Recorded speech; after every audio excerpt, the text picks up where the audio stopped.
ये मुझसे एक ने शेयर करी थी अपनी स्टोरी। तो ये जो बंदा था बेंगलोर में काम करता है ऑफिस का। तो इसका क्या था भाई कि इसका काम ऐसा होता था कि एज अ क्लाइंट ये हर जगह जाके देखता था कि आउटसोर्स करवाते थे हर जगह ऑफिस में काम। तो डिफरेंट ऑफिस में जाएगा, डिफरेंट लोकेशन में, और वहाँ देखता रहेगा कि भाई हाँ सही से हुआ है कि नहीं हुआ ये वो। तो अब इसकी लोकेशन आई थी नोएडा, और नोएडा भी कौन सी 141, जो मेरा 143 में था उससे थोड़ी सी आ गई है 141 वहाँ पे।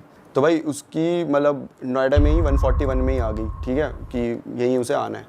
अब आप 141 साइड गए हो, वहाँ पे ना खाली इलाका है, ज़्यादा ऐसा नहीं है, ज्यादा वो नहीं है, खुला खुला एरिया है, जंगल है, सोसाइटी है, खाली लैंड बहुत है, इस टाइप का है। तो भाई वो लैंड करा सुबह बेंगलोर से सीधा, और सीधा आ गया ऑफिस आता है। तो भाई ठीक है, काम वाम करना है, काम वाम कर रहा है, और आगे पीछे लोगों से पूछ रहा है कि यार बता दो यहीं 2 दिन का उसका स्टे था, बता दो यार कहाँ रुकूँ मैं। तो वो बोल रहे यार देखो नोएडा में तो ऐसा बहुत बड़ा आपको कुछ मिलेगा नहीं, मनाली तो है नहीं कि हर दूसरी इसमें आपको मिल जाए। तो एक बंदा था उसने बताया था कि यहाँ पे हम जाते हुए देखते हैं पास में ही एक है। तो वो ना मतलब बहुत छोटा सा था, ऐसा नहीं बोलेगा फ्लैट बहुत बड़ा होटल टाइप, ऐसा नहीं था, वो नहीं था 1-2 फ्लोर के ही होते हैं, अब छोटे छोटे से होते हैं, वैसा था वो कि भाई अब यही है जो आसपास है, बाकी तो फिर आपको वो 18 सोसाइटी में अपार्टमेंट था या कैसा था? इंडिपेंडेंट हाउस था, 1-2 जैसे ओयो में नहीं करते थे वो होते हैं नॉर्मली जो होते हैं, क्या 1-2 फ्लोर के तो होते हैं ऐसे छोटे से, वैसा था वो। तो भाई वो बोलता है ठीक है भाई ये कर लेता हूँ, और उसने कर दिया वो बुक। और फिर वो वही 8-9 बजे वहाँ से ऑफिस से निकला, बाहर से खाना खा लिया, और 9:30 बज गए थे इस चीज़ में। और अब आता है वो जो जहाँ पे उसने बुकिंग करी होती है, और जब वहाँ आता है ना, उसका मतलब उसे भरोसा नहीं हो रहा होता कि ये क्या चीज़ है भाई, ये यहाँ कोई रहेगा कैसे, क्योंकि रोड में कुछ भी नहीं है, खाली रोड, आगे पीछे 1-2 वही सेम ऐसी बिल्डिंग्स थी, और उनकी भी अजीब सी मतलब लाइट्स बड़ी डिम सी है, और ऐसा लग रहा है मेंटेन ही नहीं किया। तो बड़ा हैरान था कि भाई ये कैसी जगह है, और उससे ज़्यादा हैरान था जो ओनर था कि ये कैसे आ गया यहाँ पे, मतलब यहाँ तो कोई आता ही नहीं है, यहाँ दूर दूर तक तो लोग ही नहीं होते, ये कैसे रहने आ रहा है। दोनों भाई ठीक है, थोड़ी बहुत मतलब बात होती है कि हमने बुकिंग करी है, तो बोलता है आप ऑफलाइन कर लो, ऑनलाइन में आपको बहुत पैसे लग जाएंगे, तो ऑफलाइन ही करके सही हो जाएगा। तो बोलता है ठीक है भाई ऑफलाइन कर लेते हैं, और उसको दे दिया जाता है रूम नंबर 13, फर्स्ट फ्लोर में होता है, और लेफ़्ट साइड में तीसरा रूम।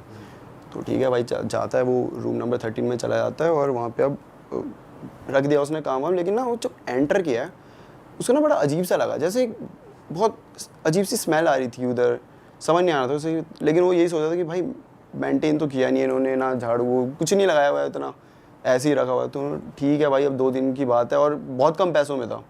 मैं ठीक है अब कौन, अब भाई 10 बज चुके हैं, अब कहाँ जाऊँ मैं। उसने रखा अपना बैग आराम से, और शर्ट वर्ट उतारी, नॉर्मली फैशन अप होकर नॉर्मल चलेगा कि हाँ ठीक है अब देखी जाएगी जो होगा, सोने के लिए। और भाई अब वो सो रहा है, और ना वो स्मेल जो है ना बहुत तेज़ बढ़ती जा रही है। उसे इतनी हो गई कि उसे सांस नहीं लेनी हो रही। वो उठा, उसने क्या हो गया भाई, कोई कहीं से आ रही होगी, कुछ सड़ गया होगा। उसने हर जगह ढूंढ लिया, कुछ भी नहीं था, लेकिन वो स्मेल अभी भी आई जा रही थी। उसने ठीक है छोड़ो कुछ भी है। फिर वो बैठ गया, और फिर मतलब थोड़ा सा काम वाम कर रहा है। वो उठ जाते तो एकदम से नींद नहीं आती ना, तो उसने थोड़ा सा काम वाम करके फिर सोने लग रहा है। और वैसे मतलब इस साइड सो रहा है वो, लेफ्ट साइड में पूरा इस साइड दीवार है उसके। तो सोते सोते उसने ऐसा करवट बदली, और उसको दिखता है कि चेयर में कोई बैठा हुआ है, ठीक है, कोई बैठा हुआ है, और उसकी ऐसे धड़कने रुक गया भाई उस टाइम पे कि ये क्या है। एकदम से वो उठा, तो उसे एकदम से याद आया कि शिट, मैंने तो चेयर पे बैग रखा हुआ था, उसने शर्ट भी वहीं रखी हुई थी। तो वो ऐसा इल्यूजन सा क्रिएट हो रहा था कि कोई अक्सर हो जाता है ये। हाँ, लेकिन कोई था रखा सामान है, लगता आदमी बैठा। हाँ, तो उसे ऐसा लगा कि कोई नहीं है ऐसा वैसा। और अभी मतलब वो ऐसा राहत फील ही कर रहा है कि हाँ कुछ नहीं है। तब उसे एकदम से रियलाइज़ होता है कि ना बेड में तकिया नहीं था। तो उसने वो जो बैग रखा था, वो बैग को ऐसा तकिया यूज़ कर लिया था, जिसके ऊपर अभी उसका गर्दन है। मतलब कि चेयर में कोई तो है, हाँ बैग नहीं है, वो कुछ और चीज़ है। हाँ। तो उसे एकदम हिट करा, फिर वो ऐसा हो गया शिट। और ना अब जैसे शर्ट ऐसे रखी हुई थी, तो उसके ऐसे धागे नहीं थे इतने सारे जो ऐसे उड़ रहे हैं, वो ऐसे बाल थे किसी के जो उड़ रहे हैं अजीब से। अच्छा। और वो मतलब उसको समझ नहीं आ रहा ये क्या चीज़ है भाई। और उससे लाइट ऑन हो नहीं रही कि नहीं रह नहीं। अब क्या होता है ना, इस टाइम पे तुम खुद से ही सोचने लग जाते हो कि नहीं अभी मेरे पास आ जाएगी, ये ऐसी दिख रही होगी, है ना। होता है कभी कभी कि तुम खुद से ओवर थिंक कर लेते हो खुद ही की, कि हिलूंगा तो पकड़ लेगी। हाँ हिलूंगा तो पकड़ लेगी, अगर मैं लाइट ऑन करी और वो ऐसी दिख रही हो तो क्या होगा मेरा। तो तुम उसी की छोड़ भाई रहने दे, कि यहीं लेट रहो, आंख बंद कर लो, जैसे तैसे रात बीत जाए। हाँ वो वैसे ही वहीं पे मतलब पड़ा हुआ है और उसे समझ नहीं आ रहा क्या करे। वो बस कैसे तो करे, भगवान जी का नाम लिए जा रहा है। और अब वो जो है ना, वो धीरे धीरे ना ऐसे कुर्सी खिसकने की आवाज़ आ रही है कि कुर्सी थोड़ी थोड़ी आगे हो रही है, पीछे हो रही है, उसे नहीं पता, लेकिन हिल रही है। और कोई ना कुर्सी पे ऐसे मार रहा है, ऐसे ऐसे नहीं करते, ऐसे ऐसे टाइप में। और ऐसे जैसे मान लो तुमने अंगूठी पहनी हुई है और प्लास्टिक की कुर्सी है, तो उसमें कैसे आवाज़ टक टक टक टक टक टक ऐसे ऐसे करके, और ना सांस लेने की आवाज़ आ रही है बहुत गंदी सी, बहुत गंदी सी। और इसे समझ नहीं आ रहा भाई क्या चल रहा है, ये क्या चल रहा है करके, ठीक है। अब भाई ये अपने दिमाग में इसने खुद पे ही इतना प्रेशर डाल दिया कि इसे समझ ही नहीं आ रहा है कि मैं अभी उठूं, भागूं या फिर देखूं क्या चीज़ है ये। होपलेस हो गया, होपलेस हो चुका है वो पूरी तरीके से कि फंस गया भाई, आज तो फंस गया। और फिर ना उसे ऐसे कुर्सी के गिरने के बाद धम करके वो कुछ नहीं देखता और ना बैग उठाता है और भागता है सीधा वहाँ से, सीधा।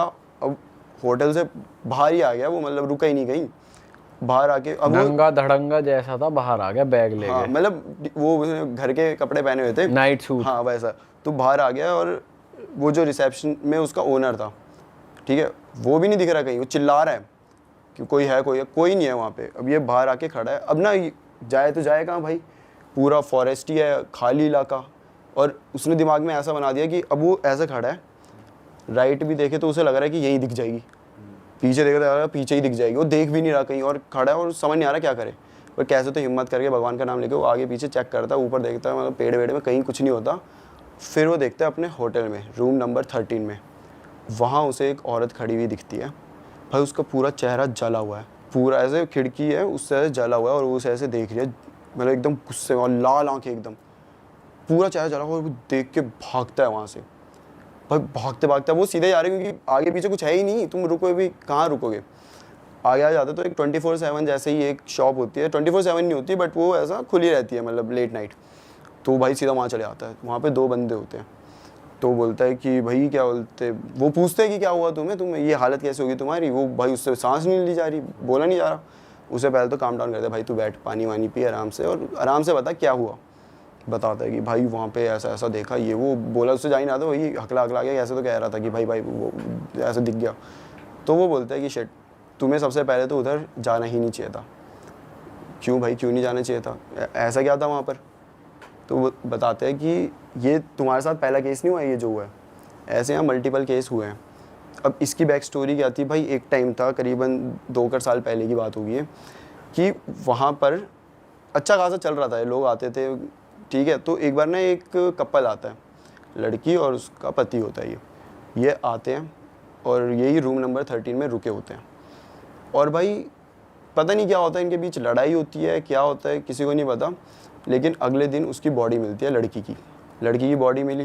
रूमर्स फैल गए आगे पीछे कि भाई ये यहाँ पे तो कत्ल हुआ है, ऐसा ऐसा करके।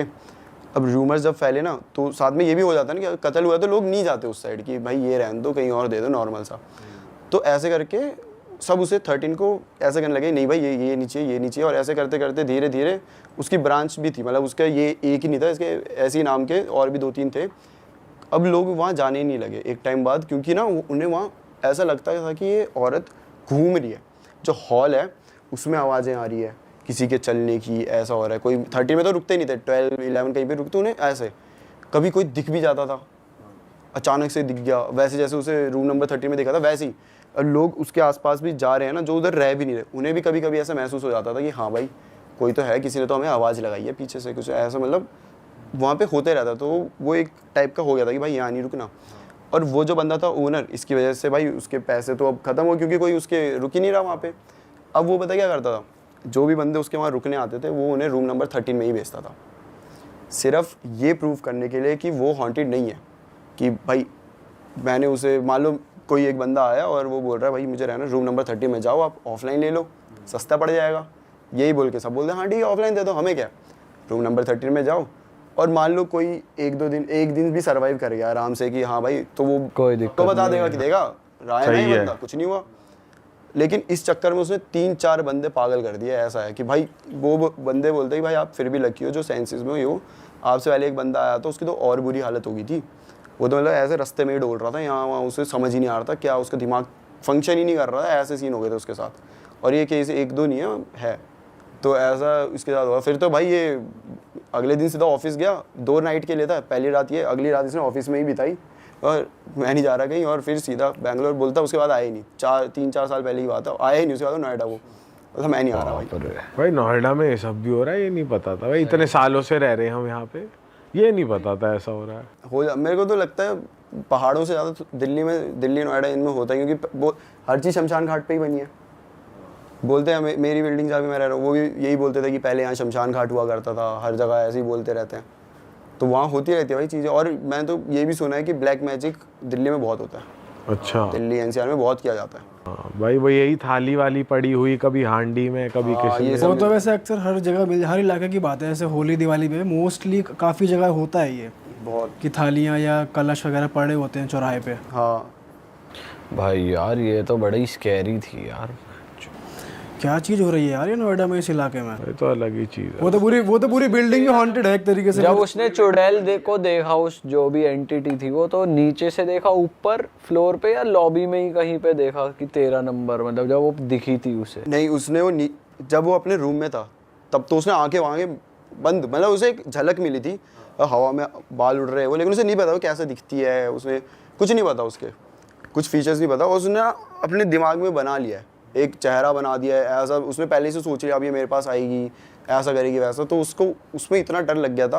और फिर जब वो कुर्सी खिसकने की वो सब हुआ ये वो तो भाग गया सीधा नीचे से। मतलब वो अब रोड पे है, तब उसने रूम नंबर 13 पे देखा था, वहाँ उसे दिखी थी वो। रूम नंबर 30 से ऐसे खिड़की से ऐसे दिखती। वो अच्छा हुआ पीछे नहीं आई उसके। और जला हुआ मुंह जो था वो पति ने जला के ही मारा होगा उसका। भाई हाँ ये हो सकता है भाई, पूरा ऐसे जला हुआ उसका चेहरा था भाई स्कैरी यार, आंखें एकदम ऐसे लाल सी अजीब सी। भाई ये अलग सीन है कि आप नीचे खड़े और ऊपर देख रहे हो तो कोई आपको घूर रहा है। और उससे पहले अगर आप उसी रूम में रह रहे हो, वो लड़का तो अब कभी नोएडा आएगा ही भाई नहीं। नहीं आया। उसने लिखा है कि भाई मैं नहीं आ रहा। उसके बाद कहाँ लिखा उसने? ये अभी भेजी थी उसने 5-7 दिन पहले ही। अच्छा तो उसने तो प्रॉपर लिखा भाई मैं नोएडा नहीं आ रहा।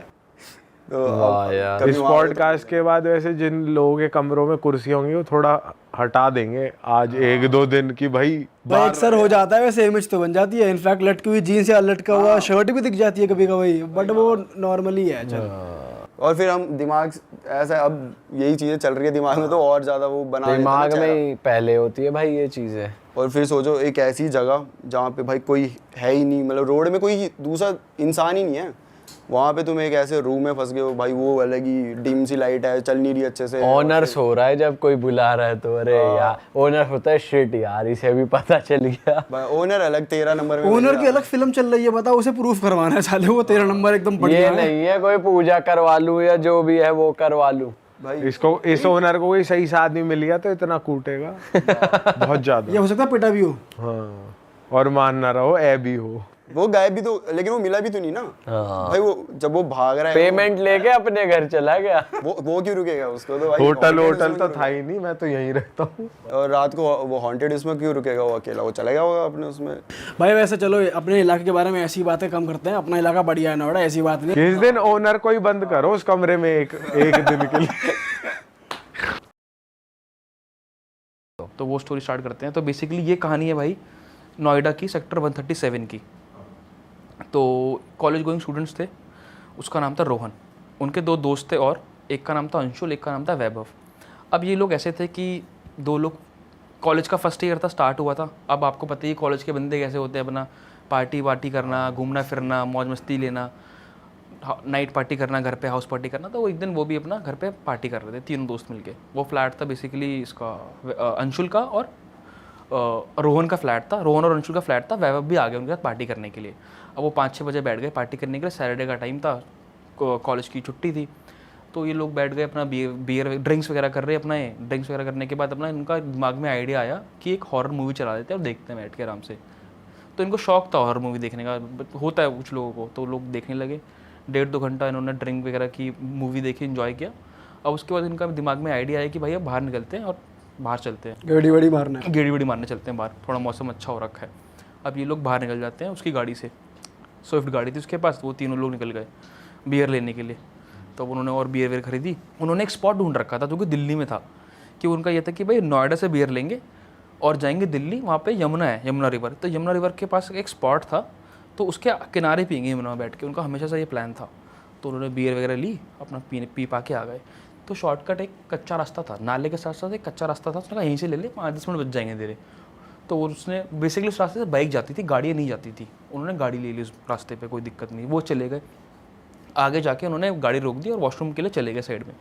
जब वो वॉशरूम के साइड में करने गए वहाँ पे, तो जैसे ही लेफ्ट साइड देखा ना, तो वो कच्चा रास्ता थोड़ा ऊंचाई पे था, राइट साइड में नाला था, लेफ्ट साइड में कब्रिस्तान था। अच्छा। तो अभी वो हॉरर पिक्चर देख के आए थे और थोड़ा बूस्ट, तो बेसिकली जो रोहन था वो थोड़ा एनर्जेटिक बूस्ट सा हो रखा था बहुत ज़्यादा, कि मैं कुछ नहीं समझता इन सब चीज़ों को, ये सब क्या चीज़ें हैं, मैं नहीं मानता सब चीज़ों को। तो और बिल्कुल किसी को बिना बताए खुद मस्ती में नीचे चला गया और नीचे से आवाज़ मार रहा है, देख मैं तो नीचे आ गया, तुम भी नीचे आ जाओ। कह रहे हम नहीं आ रहे भाई, नीचे तू रह, नीचे नीचे। कह कुछ नहीं होता भाई। वो अपना हल्का सा आगे गया, वो कब्रिस्तान ही था, देख के अपना आ गया वापस। जब वो वापस आया ना, तो जहाँ उन्होंने गाड़ी पार्क करी थी, गाड़ी जहाँ पार्क करी थी वहीं नाले के साइड में एक दिया रखा हुआ था। अब वो दिया मैं आपको बता देता हूँ, उसमें बेसिकली 4 जोत थी, 4 वो जल रही थी, और बीच में रखा था अंडा, और अंडे के ऊपर खून के निशान, खून टपका पड़ा था एक तरीके से पूरा वो, और वो जल रहे चारों दिए। तो वो कह रहे इतनी रात में ये सब 8-10 बजे की बात थी अप्रॉक्स, तो इतनी रात में ये सब चीज़ें क्या रखी हुई हैं। तो उन्होंने देखा तो बेसिकली रोहन आया और उसने आते उसमें लात मार दी और जाके अपनी ड्राइविंग सीट पर जाके बैठ गया। बोला मैं नहीं मानता सब चीज़ों को, हटाओ इनको गाड़ी। वो कह रहा तू पागल है, ऐसा नहीं करना चाहिए। दोस्त यार कहने लगे उसको। उसने कहा अपना जो प्लान है उसको वो करते हैं, सब चीज़ें कुछ नहीं होती भाई, तुमको मैं पहले ही बता चुका हूँ। वो चले गए अपना यमुना पे। अब उनका जो स्पॉट था वो बेसिकली वो दिन में जाया करते थे, रात में नहीं जाते थे स्पॉट पे, क्योंकि रिवर क्या होता है रात में ना, थोड़ा पानी जहाँ पे रहता है ज़्यादा आगे की तरफ आ जाता है। उसने कहा हम थोड़ा आगे की तरफ बैठ लेंगे भाई, क्या दिक्कत है। वो चले गए उस रास्ते से, कच्चे रास्ते से वहाँ पर गए। वो वहाँ पर जैसे पहुँचे, बिलीव मी भाई, वहाँ पे एक डेड बॉडी पड़ी है और उसका ये वाला जो पार्ट है ना वो कबूत मतलब खुला पड़ा है पूरा, और ऊपर से जो होते हैं गिद्ध होते हैं, कौन होते हैं, वो खा रहे हैं बैठ के उसको। वो वहाँ पहुँचे थे, वो देख रहे हैं कि इतने सारे चिड़ियाँ कैसे बैठ के कहाँ बैठी, क्या खा रही हैं इतनी रात के अंदर। तो डेड बॉडी पड़ी, उसका पूरा खुला पड़ा ढांचा, और जाके रोहन ने उसकी जाके फ़ोटो खींच क्लिक कर ली। कह रहा रोहन ने फोटो क्लिक, जो चौड़ा हो रहा था ऐसी उसने जो चौड़ा बनने का था उसका, भाई मुझे इन सब चीज़ों को फ़र्क नहीं पड़ता। उसने जाके उसकी फ़ोटो क्लिक कर ली उस इंसान की।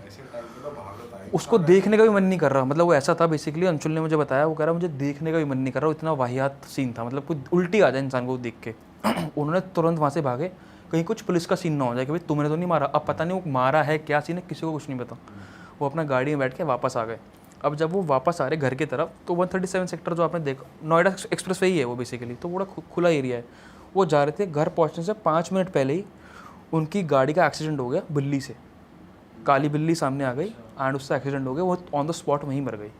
उन्होंने गाड़ी रोकी, देखा कि मर गई है, बच गई, तो मर गई थी वो, और पूरा निशान हो गए थे उसके, खून की गाड़ी के ऊपर आगे। और उसने कहा कल ही ठीक कराई हो, बट वो थोड़े अब घबरा गए थे तीनों कि भाई तूने पहले वो सब चीज़ें करी है, शायद उसी चक्कर में हुआ ये, वरना होती नहीं चीज़ें यूजली इस तरीके से। वो रात में गए घर अपने गाड़ी पार्क करी बेसमेंट में, लिफ्ट से गए, वो 14 फ्लोर पे रहते थे, वहाँ चले गए। अब उनके पास एक पेट डॉग भी था। अब वो यूजली ना जब भी कोई आता था डॉग भौंकता था वो, तो वो उसने भी भौंका, वो आए, उसने दरवाज़ा खोला, पर जैसे ही उन्होंने एंट्री किया ना तो वो एकदम चुप हो गया, सुन हो गया डॉग, जैसे पता नहीं उसने क्या देख लिया हो, वो एकदम सुन हो गया वो एकदम, और घर से बाहर निकल गया डॉग। तो वो कह रहा है वो सब नशे में थे, थोड़ा बहुत ड्रिंक कर रखी थी ना, ये आज कैसे, इसको क्या हो गया एकदम से, अभी तो चीख रहा था, भौंक रहा था, अभी क्या हो गया। वो बाहर चला गया, स्टेज पर जाकर चुपचाप जाकर बैठ गया। उसे घसीट के लेके आ रहे अंदर, वो तब भी नहीं आ रहा, तो उसको फिर बाहर ही रखा। उसने कहा चल हम अंदर सो जाते हैं, कोई दिक्कत नहीं है। डॉग को बाहर छोड़ दिया। डॉग को बाहर छोड़ दिया। उसने कहा आज इसको यहीं सोने दे। और उनका थक गए थे बहुत ज़्यादा वो भी, और बहुत ज़्यादा दिक्कत भी हो गई थी क्योंकि ये सब चीज़ें हो गई थी उनके साथ। तो वो आके जाके बैठ गए, सो गए तीनों के तीनों। अब सुबह वो निकल गया, वैभव निकल गया अपने घर, अंशुल और वो तो वहीं रहते थे।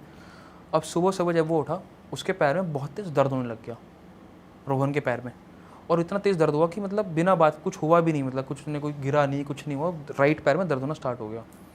उसने कहा ठीक है भाई हॉस्पिटल लेके चलते हैं। उनसे बोला अंशुल को भी हॉस्पिटल लेके चल मेरे को। वो हॉस्पिटल नोएडा में पास का एक हॉस्पिटल था, वहाँ एडमिट करा दिया। वहाँ पे डॉक्टर ने पट्टी वट्टी करी, फिर उसको वापस लेके आ गए घर उसी टाइम 2-3 घंटे बाद। और वो दोबारा अपने कामों में लग गया। अगले दिन दोबारा उसको उसके अंदर दिक्कत होनी स्टार्ट हो गई और ज़्यादा, अभी तक तो उसको बस दर्द ही हो रहा था। उसको लग रहा कि इन्फेक्शन वगैरह कुछ ऐसा तो नहीं होगा, कुछ इस तरीके से, कोई दर्द बहुत ज़्यादा बढ़ गया था। अब उसको दोबारा लेके गए और पट्टी तो उसकी बंदी रखी थी, तो बहुत दिक्कत हो रही थी हॉस्पिटल आने में, ले जाने में। उसको दोबारा एडमिट करा दिया। और इस बार जब वो हॉस्पिटल पहुंचा तो उसने घर पे इन्फॉर्म कर दिया कि मेरे पैर में ज़्यादा दिक्कत आ गई है। उसके मॉम डैड पंजाब में रहते थे, वहाँ पर रूपनगर में रहते थे, और उसका एक भाई था वो कनाडा रहता था। तो उसके मॉम डैड उसी रात निकल गए घर से कि हम आ जाते हैं, कोई दिक्कत नहीं है, तेरा ध्यान रख लेते हैं। वो घर वाले आ गए, घर वापस उसके फ्लैट पर चले गए और वहाँ से फिर हॉस्पिटल आ गए। तो वहाँ पे डॉक्टर ने उसको 1 हफ़्ता पूरा इलाज करा उसका, जो बेसिकली पैर में इन्फेक्शन हो गया था। 1 हफ़्ता पूरा इलाज करा और तब जाके वो घर आया। और ये बात उसने अभी तक किसी को नहीं बता रखी थी कि ये सब क्या हुआ है, सिर्फ वो 3 दोस्तों के बीच में ही थी। वो पैर से मारना और वो लाश देखना और बिल्ली का मर जाना। अब वो जब घर वापस आ गया, अंशुल भी वहीं था। अंशुल ने बोला ये सब तुझे लगता है क्यों हुआ तेरे पैर में दर्द? उसने कहा मुझे लग तो रहा है भाई शायद उसी वजह से। उसने कहा घर वालों को बता दे भाई एक बार क्या सीन है। उसने कहा नहीं घर वालों को तो नहीं बताऊँगा, आज ठीक हो जाएगा, कोई दिक्कत नहीं है। और टाइम बीतता रहा, 1 महीना हो गया, 1.5 महीना हो गया, 1.5-2 महीने बाद दोबारा उसका, वो दोनों नॉर्मल लाइफ चल रही थी, उनका एग्जाम चल रहे थे, सब कुछ चल रहा था। कुत्ता इतने नॉर्मल हो गया था, आने लगा घर के अंदर, ये क्या सीन? कुत्ता आने लग गया घर में वापस। उसी रात का कुत्ते का से उसी रात का सीन हुआ था वो, उसके बाद कोई सीन नहीं हुआ। फिर 1.5-2 महीना बीत गया, उसका कॉलेज स्टार्ट हो गया। फिर वापस जब एक रात को वो सो रहे थे, रात के 2-3 बजे उसका पैर में दोबारा एकदम उससे भी ज़्यादा दर्द स्टार्ट हो गया। और सिर्फ उसने कहा हो जाएगा ठीक, कोई दिक्कत नहीं है। 1.5 से 2 घंटे में उस पैर का साइज दुगना तिगना हो गया, स्वेल हो गया पूरा प्रॉपर। वो उसको ले गए फिर हॉस्पिटल दोबारा अंशुल। अब जब हॉस्पिटल ले गए तो डॉक्टर ने बोला कि अब तो ये ज़्यादा कंडीशन ख़राब हो गई है, बट उसने आपको एडमिट कराना पड़ेगा, डॉक्टर ने ये बोला। तो उसने पूछा क्या हो गया इसके अंदर, क्या वो कह रहा सब कुछ टेस्ट करने के बाद ही पता लगेगा। अगेन फिर घर वाले परेशान हुए, आए 1.5-2 महीने बाद दोबारा। अब जब वो आए घर वाले तो उसका पूरा प्रोसीजर चला। उसकी मॉम और डैड दोनों आ गए। डैड उनको मॉम को छोड़ के वापस पंजाब चले गए। मॉम वहीं उसके साथ रात में रहती थी और दिन में कोई नहीं रहता था वहाँ पे हॉस्पिटल के अंदर। तो बेसिकली सब कुछ होता रहा, 4-5 दिन बीत गए। फिर उसी हफ्ते एक रात के लिए उसके दोस्तों ने बोला, वैभव ने, कि मैं भी देख लेता हूँ दोस्त का क्या हाल चाल है। और अंशुल ने बोला हम चले जाते हैं, आंटी आज आप रात को घर रुक जाओ, हम यहाँ पे इसके साथ रुक लेते हैं यहाँ पे। उसने कहा ठीक है। अब उस रात बेसिकली जिस हॉस्पिटल का नाम नहीं लूँगा, जिस हॉस्पिटल में एडमिट था वो 6th फ्लोर पे था, टॉप फ्लोर वही था। तो जहाँ पर वो एडमिट था ना, जिस रूम के अंदर, तो वहाँ पर उससे मिलने चले गए 6th फ्लोर पे वो। अब वो दोनों सब तीनों बैठ के गॉसिप कर रहे हैं कि ये सब तेरी वजह से हुआ है, तूने जो सब चीज़ें करी थी उसी वजह से हुआ है। अब वो 2015 की बात है, ये 15-16 की बात है। उस टाइम पे ना स्मार्टफोन आए थे, कुछ लोग स्मार्टफोन में चला रहे थे, कुछ लोग वो नोकिया वाला फ़ोन में चला रहे थे। तो रोहन के पास वो नोकिया का फ़ोन था। तो थोड़ी देर में ही एक वो आती है नोटिफिकेशन फ़ोन पे, जैसे पहले आती थी ब्लूटूथ की, आप पे कोई फाइल भेजना चाह रहा है, उसने कोई फाइल की रिक्वेस्ट आई, उसने कैंसिल कर दी, वो दोबारा आई, उसी फ़ोन पे आई दोबारा। उसने कहा चल एक्सेप्ट कर लेते हैं क्या चीज़ है। उसने उसको एक्सेप्ट किया तो देखा एक ऑडियो आ रखी है 2 मिनट की। उसने कहा देखते हैं भाई, उनके अंदर क्यूरोसिटी आ गई, क्या वीडियो है, क्या ऑडियो, क्या देखते हैं भाई। वो ऑडियो चलाई तो एक छोटी सी लड़की गाना गा रही है, उसकी कोई लिरिक्स नहीं है गाने की, बस वो ऐसे ऐसे ऐसे कर रही है, गुनगुना सी रही है, लाइक एक छोटी सी बच्ची। उसने कहा ये कौन भेजता है भाई छोटे सा, मतलब ये सब क्या है। तो उन्होंने कहा ठीक है भाई कोई बात नहीं। अगले 2 मिनट बाद दोबारा एक और फाइल की रिक्वेस्ट आई। जब दोबारा फाइल की रिक्वेस्ट आई तो उन्होंने कहा देख भाई क्या रिक्वेस्ट आई है, एक्सेप्ट करी। तो इस बार एक फ़ोटो आई।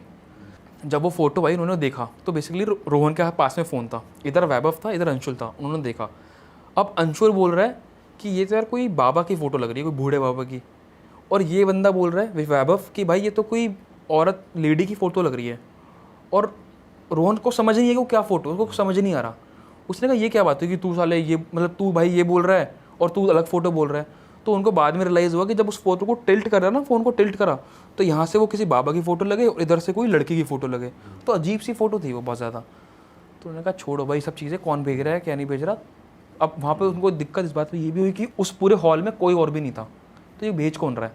वो उन्होंने डिनर विनर किया, वैभव चला गया अपने घर वापस। अब अंशुल और रोहन उसी रूम में बैठे हैं। अब क्या होता है, थोड़ी देर बाद जैसे पानी टपकता है बाल्टी के अंदर, वो टपकने की आवाज़ आने स्टार्ट हो गई कि बाल्टी के ऊपर वो पानी टपक रहा है, टप टप टप टप। अब जैसे कि उसने मेंशन कर दिया यार बहुत टाइम से टपक रहा है। तो अंशुल बोलता है भाई मुझे तो कोई आवाज़ नहीं आ रही, तेरे को ही आ रही है पानी की आवाज़। तो बोल रहा है भाई मेरे को सही में आ रही है। वो कह रहा है प्रैंक मत कर मेरे साथ, मुझे आवाज़ आ रही है। उसने कहा मुझे नहीं आ रही। वो गया देखने के लिए बाथरूम में, कुछ भी नहीं, कोई भी टैप नहीं था, कोई बाल्टी नहीं थी। बालकनी में चला गया, कुछ भी नहीं था, कहीं से आवाज़ नहीं आ रही थी। इतना ही रूम था वो, लगभग बहुत आसानी से समझ सकता है आदमी कहाँ से आवाज़ आ रही कहाँ से नहीं आ रही। बट उस आवाज़ कहाँ से आ रही थी कुछ समझ ही नहीं आ रहा। चेक कर लिया पूरा का पूरा। उसके बाद अंशुल उसका ऐसी प्रैंक करने लग गया बैठे लाके, कह रहा तू भाई तू मत कर, तू मुझे पता तू ही कर रहा है, रोहन बोलता है। तो टाइम बीतता रहा। अब थोड़ी टाइम बाद वो आवाज़ अंशुल को आने लगी। तो कह रहा देख मुझे आने लग गई भाई आवाज़ वाली, कह रहा मुझे नहीं आ रही अब। तो बेसिकली उनको फिर बाद में दोबारा रियलाइज़ हुआ, जब उसको उसकी आवाज़ आती थी तो अंशुल को नहीं आती थी, और जब रोहन को आती थी उसकी आवाज़ उसको नहीं आती थी। तो वो गेम खेलना चालू कर दिया उन्होंने आपस में। कह रहा देख अब मेरे पास आ रही है। फिर 4-5 सेकंड बाद देख वो कह रहा अब तेरे पास आने वाली, कह रहा हाँ मेरे को आ रही है। तो वो कह रहा है मैंने हर चीज़ को बेनिफिट ऑफ डाउट दिया कि भाई जब भी मैं किसी को पूछता हूँ ये कहाँ से हुआ कैसे हुआ, वो उसको क्या समझ नहीं आया मेरे को कि भाई एक्चुअली हो कहाँ से रहा है ये, और इसका सोल्यूशन दो कि भाई जब मेरे को अब आप और मैं यहाँ बैठे हुए हैं, एक ही आवाज़ मुझे आज सुनाई दे रही है और आपको सुनाई नहीं दे रही, मतलब वो वाला चीज़ सीन हो गया प्रॉपर। तो कह रहा पता नहीं भाई अब ये सब चीज़ें अभी क्यों होनी है, रात के तू सो रहा है मेरे साथ, तेरे आने चक्कर में हुई है, क्यों हुई है, कुछ समझ नहीं आ रहा वो ब्लूटूथ वाला सीन भी। तो टाइम बीतता गया, उन्होंने बोला भाई एक काम करते हैं, अभी परेशान कर रही है आवाज़, नीचे से बुलाते हैं उसको अटेंडेंट को और ये हम अपना रूम शिफ्ट करवाते हैं। उसने कहा ठीक है। तो ये ना इमरजेंसी का एक बटन होता है, उस बटन को जब आप प्रेस कर देते हो तो वो प्रेस ही रहता है अनटिल वो अटेंडेंट आके उसको बंद करे। तो 1-1.5 घंटे में 1 से 1.5 मिनट में बंदा आ जाता है, वो इमरजेंसी बटन होता है। बट 2 मिनट हो गए, 5 मिनट हो गए, बंदा आया नहीं। अंशुल ने बोला भाई मैं जाके देखता हूँ नीचे बंदा क्यों नहीं आया। वो कह रहा है भाई मुझे अकेला मत छोड़, वैसे ही मैं अकेला हूँ यहाँ पे इस रूम में। तो वो कह रहा है मैं देख के आता हूँ, कोई दिक्कत नहीं है। वो गया लिफ्ट में, लिफ्ट किया तो लिफ्ट चल नहीं रही थी। फिर वापस नीचे गया पूछने के लिए भैया ऊपर हमें अटेंडेंस चाहिए। वो कह रहा चलेगा वहाँ पर पहुँच चुके हैं आप जाके देख लीजिए। वहाँ पर गया, जब वो अंशुल रूम में पहुँचा वहाँ पे तो वो अटेंडेंट भी आ चुका था। तो आपने कहा भाई लेट क्यों आए तुम इतना ज़्यादा। तो कह रहा मैं एक अलग केस आ गया था वहाँ पर उसको अटेंड कर रहा था। अब उसके बाद जब वो केस अटेंड करते जब वहाँ पहुँच गया, वो कह रहा आपने बुलाया क्यों। कह रहा मुझे रूम बदलना है। कह रहा क्यों। कह रहा एक आवाज़ आ रही थी। कह रहा कौन सी आवाज़। कह रहा जब वो बंदा आया बेसिकली वहाँ पर वो आवाज़ ही नहीं थी। अब वो कह रहा हमें इसको कैसे बताएं क्यों आवाज़ आ रही थी। कह रहा भैया यहाँ पर आवाज़ आ रही है, आप ना दूसरे रूम में या फिर आसपास के रूम में चेक कर लो। अब उसने एक बात बोली, कह रहा इस पूरे फ्लोर पे ना आज के दिन सिर्फ आप ही हो और कोई है ही नहीं यहाँ पे। इस पूरे फ्लोर पे सिर्फ आप ही का बेड अलॉटेड है आज के दिन, और कोई है ही नहीं, तो आवाज़ आ ही नहीं सकती। अब सब लॉक्ड है पूरा प्रॉपर। अब वो उनकी और दिमाग ख़राब होगा कि भाई ये क्या हो रखा है, हम ही यहाँ पे हैं और फिर ब्लूटूथ कहाँ से आया। ये तो है नहीं कि हम इस फ्लोर पे बैठे हैं तो फर्स्ट फ्लोर से ब्लूटूथ आ जाएगा नीचे, या नीचे वाले से आ जाएगा। तो उसकी और ज़्यादा लग गई। तो उसने कहा ठीक है आप कह रहे हो मैं कर देता हूँ आपको। अब उसको साइड वाले रूम में कर दिया, सबसे वो कॉरिडोर था पूरा, सबसे एक्सट्रीम वाले जो रूम था कॉरिडोर का, वहाँ पे उसको भेज दिया। अब वहाँ पर पहुँच गए, उनकी हवा टाइट हो रखी थी अच्छी खासी उस दिन, दोबारा उनको बहुत डर लग रहा था। अब थोड़ी देर बाद क्या हुआ, जो आवाज़ आ रही थी ना टिप टिप की, एक्चुअली में वो आवाज़ पहले तो जो चल रही थी वो तो चल ही रही थी, अब उसकी वॉल्यूम भी बढ़ गई और उसका टेम्पो भी बढ़ गया। अब वो टप टप टप टप ऐसे होती जा रही है। वो कह रहा भाई ये सब क्या है, और दोनों को अब दोनों को सेम आवाज़ आ रही है। अब जब वो आवाज़ बढ़ गई ना, उसने दिमाग लगाया, कह रहा मुझे एक बात समझ नहीं आ रही कि 2 घंटे से 3 घंटे से आवाज़ आ रही है, जब पानी बाल्टी पे गिर रहा है तो बाल्टी अभी तक भरी क्यों नहीं है। अब बेसिकली बाल्टी के ऊपर जब पानी गिरेगा तो वो आवाज़ कुछ और होती है, और जब वो पानी किसी पानी भरे हुए पानी पे गिरेगा तो वो कुछ और आवाज़ होती है। वो कह रहा भर क्यों नहीं रहा। अब वो आवाज़ इतनी ज़्यादा तेज़ हो गई थी, वो सुनाई दे रही थी किस तरफ से आ रही थी। तो उनके रूम में ना एक सामने एक और दरवाज़ा था, वो दरवाज़ा ऐसा दरवाज़ा होता है ना जो इधर भी खुल जाए उधर भी खुल जाए। तो उस दरवाजे के अंदर गया, वहाँ से आवाज़ आ रही थी। वो गया और उस दरवाज़ा खोला, देखा उसके अंदर एक और रूम था, वहाँ से वो आवाज़ आ रही। और उसकी जब उसने देखा ना वो रूम क्या है, उसकी वहीं फट गई। वो मॉर्ग रूम था, जहाँ पे लाशें वगैरह रखते हैं ना, अंदर से वहाँ से आवाज़ आ रही। वो वापस फिर वहाँ से एकदम तुरंत वहाँ से भाग के अंदर आ गया। कह रहा भाई आवाज़ तो वहाँ से आ रही है, और वो बेसिकली वो वाला रूम है मॉर्ग वाला। अब कह रहा हम उनको दोबारा नहीं बोल सकते कि हमें ऐसे शिफ्ट करो। तो उसको दोबारा बोला अटेंडेंट को कि भाई आपने हमें यहाँ पे क्यों स्विच करा, यहाँ पे इस वाले रूम में क्यों करा, इस वाले फ्लोर पे क्यों डाला। तो कह रहा बेसमेंट में कुछ काम चल रहा है बेसिकली, तो उस चक्कर में टेम्परेरी इनको यहाँ पर अभी इसको यहाँ पर हमने इस रूम को बनाया है। तो उसने कहा ठीक है। उसने कहा कोई दिक्कत नहीं है, आप रहो, आप जब बोलोगे मैं तब ऊपर आ जाऊँगा। उसने कहा ठीक है। वो दोबारा नीचे चला गया। अब क्या हुआ, उसने कहा भाई उसने मूवीज़, हम सब ने मूवीज़ में देखा है कि हनुमान चालीसा हम अगर चलाएंगे तो उसका थोड़ा पॉजिटिव इफेक्ट आता है उस चीज़ का। उससे अपने फ़ोन में हनुमान चालीसा स्टार्ट कर दी। मात्र 10-12 सेकंड हुए होंगे, उसका फ़ोन स्विच ऑफ हो गया। अब उसको एक चीज़ और रियलाइज़ हुई कि भाई अगर ये चीज़ बंद हो जाए चलते चलते तो उसको गुस्सा आ जाता है एंटिटी को, अगली एंटिटी को, वो तुम पे और ज़्यादा इम्पैक्ट कर सकती है। तो वो फिर उसने को समझ नहीं आया क्या चल रहा है। तो उसने क्या करा, उसने कहा भाई फ़ोन रखा साइड में, चार्जिंग पे लगाया, और अब रात के 3-4 बज चुके थे। तो भाई 3-4 बजे की बात हो गई। तो उसने क्या करा, टीवी ऑन करा, चैनल बदले तो भजन आ रहे थे। उसका दिमाग में आइडिया आया कि मैं भजन वगैरह सुनूंगा और सो जाऊंगा आराम से। उसने वही करा। सुबह के 4 बज गए तो उसने भजन वगैरह ऑन कर दिया और सो गया अपना नॉर्मली। अब सोने के बाद भाई क्या हुआ, तो अंशुल भी साइड में जाके लेट गया अपना वहाँ साइड में। तो 4 वो सो चुका था, अब उसका जाने का टाइम हो गया। तो सुबह तो हो चुके चले जाता, उसने टेक्स्ट डाल दिया रोहन को कि मैं निकल रहा हूँ क्योंकि सुबह हो चुकी है, और मैं तेरे को इसलिए नहीं उठाया कि तो सो रहा था। तो थोड़ी देर बाद जो रोहन जब लेटा, चादर उड़ के लेटा हुआ था, उसकी चादर पूरी खींच ली किसी ने एकदम से। और वो एकदम से नींद में उठा, क्या हुआ भाई ये? उसको लगा कि शायद अंशुल ने करा होगा, आसपास प्रैंक कर रहा होगा मेरा। तो उसने देखा कि राइट में भी कोई नहीं है और लेफ्ट में भी कोई नहीं है। तो उसने फ़ोन देखा अपना, चार्जिंग पे लगा रखा था, तो उसमें टेक्स्ट आ रखा था अंशुल का कि भाई मैं 5 बजे निकल चुका हूँ, तू सो रहा था, मैंने तेरे को इसलिए नहीं उठाया। उसकी फिर हवा टाइट हो गई, उसने फिर भजन का चला के अपना लेट गया। वो भजन चल ही रहते उस टाइम पे टीवी पे, वो सो गया दोबारा। अब जब सुबह उसकी मॉम आई, उसकी मॉम 9 बजे आ जाती थी डेली सुबह सुबह, तो वो सो ही रहा था। उसको लगा कि लेट सोया होगा, थोड़ी देर में उठ जाएगा। 11 बजे जब उसकी मॉम ने देखा कि वो उठ क्यों नहीं रहा, तो उसको चेक करा, उसको यहाँ से पकड़ा तो ठीक था, पर जैसे ही उन्होंने उसका ये राइट वाला लेग को छुआ ना, ये वाला राइट दोनों पैर को छुई, तो पूरे ठंडे पड़े वो पैर, दोनों पैर नीचे के ठंडे पड़े। उन्होंने एकदम से, इसका टेम्परेचर इतना ज़्यादा कम हो रखा है, ये ज़्यादा हो रखा है, तो उन्होंने बुलाया कि उठ भी नहीं रहा ये। तो उसकी हालत बहुत ज़्यादा ख़राब हो गई सोते सोते ही। डॉक्टर ने फिर उसको इमरजेंसी वार्ड में शिफ्ट करा, और फिर वहाँ से पता लगा कि उसको दोनों पैर उसके चलना बंद हो, कंट्रोल ख़त्म हो चुका है, दोनों पैरों में पैरालिसिस हो चुका है उसके, अब वो चल ही नहीं सकता। अब सब कुछ हुआ, दिन बीतते गए उसके, फिर वो वहाँ से निकल के आया, उस चीज़ से बात कर पा रहा था वो, क्योंकि अपर बॉडी चल रही थी। उसने बोला कि मेरे को ना इस हॉस्पिटल से शिफ्ट कर दो, ये हॉस्पिटल ठीक नहीं है। उसकी मॉम ने बोला कि hospital one of the best hospital है ना यहाँ पे, तो क्या दिक्कत है यहाँ पे? दिक्कत बता क्या दिक्कत है? तो उसने बोला दिक्कत कुछ नहीं, आप मेरे को शिफ्ट कर दो। तो डॉक्टर फिर आए, फिर उनसे बात की कि हुआ कैसे, सब कुछ चीज़ इसके पीछे का क्या है, रीज़न क्या है। तो उससे बात करी कि भाई तूने कहीं मारा तो नहीं पैर अपना कुछ खेलते वक्त, ये वो। फिर उसने फाइनली बता दिया अपनी मॉम को, तो उसने सब बता दिया कि एक रात बेसिकली वो गए, उसने एक दिया को लात मारी, उनके साथ फिर एक बिल्ली मर गई उनसे, एक उसने फिर वो जो जमुना के पास उसने इंसिडेंट देखा था, वो जो आदमी लाश वाला जो आदमी मरा हुआ था, वो वाला इंसिडेंट पूरा बताया। और फिर उसके बाद से 2-3 महीने के अंदर अंदर ये सब चीज़ें बढ़ती चली गई, वो भी स्पेशली उसी राइट पैर में जिस पैर से उसने उसको मारा था। तो वो अब समझ चुकी थी कि ये अब केस ना डॉक्टर्स का नहीं है, ये केस अब शायद ब्लैक मैजिक का ही है, और जो इसकी गलती इसकी वजह से हुआ है, और इसकी अलग केस है कुछ। तो उसने अपने हस्बैंड को बताया, उसके डैड को बताया, उसने बोला कि आप पंजाबी ले आओ और यहाँ पे ठीक करते हैं या बात करते हैं यहाँ पे। तो वो जानते थे गुरुजी को वहाँ पे। तो उसी दिन फिर उसको वहाँ से निकाल के नॉर्मली, क्योंकि अब कुछ है नहीं, अब कुछ पैरालिसिस हो चुका है, आप कुछ कर नहीं सकते उस केस के अंदर। आपको अगर प्रैक्टिकली आप डॉक्टर के तरीके से जाओगे तो आपको डॉक्टर कुछ एक्टिविटी कराएगा ऐसे ऐसे इस तरीके, जिससे कि वो उसकी मूवमेंट हो जाए उस तरीके से, तो तभी होगा ठीक वो। बट उन्हें पता लग गया था ठीक है ये सब चीज़ें तो हैं ही। तो भाई क्या हुआ, उसका डैड ने डिसीजन लिया लास्ट में कि इसको वापस पंजाब ले आते हैं रूपनगर, और यहीं पे इसका इलाज कराएंगे, और बाबा से बात कर ली थी। तो जैसे ही वो उनको घर लेके आए, उसी दिन शाम को जैसे सूरज ढला, शाम के 6 बजे, मतलब काफ़ी ज़्यादा बहुत सारे वो थे कौवे ऊपर उड़ रहे हैं घर के ऊपर। वो कह रहे हैं हमारे घर का भी ऐसा कुछ नहीं हुआ कि उनके घर में बीच में वो था, पंजाब में घर ऐसे होते हैं कि थोड़े ना पुराने ज़माने के हिसाब से बने हैं, बीच में थोड़ा खुला हुआ है, साइड में कमरे हैं, तो वो दिख रहा है घर के ऊपर कबूतर उड़ रहे हैं बहुत ज़्यादा, और वो क्रो चिल्ला रहे हैं अपने जैसे करते हैं, वो चीख रहे हैं उस तरीके से। तो उन्हें काफ़ी अजीब लगा उस चीज़ को देख के। तो वो समझ चुके थे भाई कुछ तो दिक्कत है इसके साथ, इसमें कुछ तो एंटिटी है। तो उन्होंने गुरुजी को बुलाया। अब वो गुरुजी बहुत प्रैक्टिकल थे, वहाँ के थे, ज़्यादा माने जाने नहीं थे, वो नॉर्मल थे, उनको पता था इन सब चीज़ों के बारे में। उनको बुलाया, उन्होंने हवन कराया और उसको सही तरीके से बताया कि भाई आपको भी कुछ ना कुछ करना पड़ेगा तभी ठीक होगा, मेरे करने से ठीक नहीं होगा।